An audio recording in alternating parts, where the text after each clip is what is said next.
Bybel is vol geskryf van ons liewe Heer. Begin met Adam en Eva eerste. Hulle was in God se tuin, vol diertjies en soet vrugte, toe laat al God se hartjie pyn. 'n Reënboog was in die hemelblou, vir ons almal, my en jou, dat ons altyd sal onthou, Jesus is baie lief vir jou.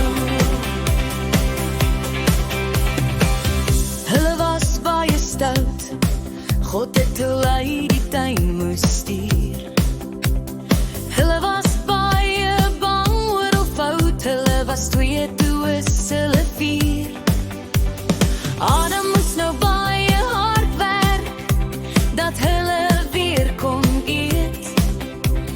Klere uit bokvel het hoe gedra, van die tuin moes hy vergeet. 'n Reënboog was in die hemelblau, vir ons almal, my en jou, dat ons altyd sal onthou, Jesus is baie lief vir jou. Eva het twee seuns gehad, boere van koring en beeste, maar toe draak en boetie jaloers, want Abel kry die meeste. Sy hartjie was nie mooi nie, hy moes toe op sy eie gaan.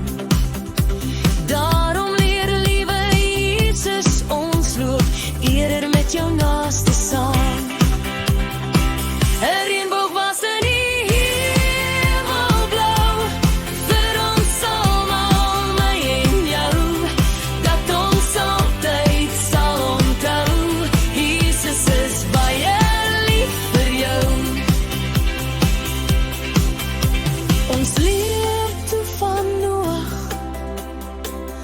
wat 'n groot skip moes bou, sodat God al die diere en Noag saam sy familie veilig kon hou. Die hele aarde het toe verdrink, maar God se skip het nie gesink. 40 dae later het dit ophou reën, en God het Noag en sy kinder geseën. 'n Reënboog was in die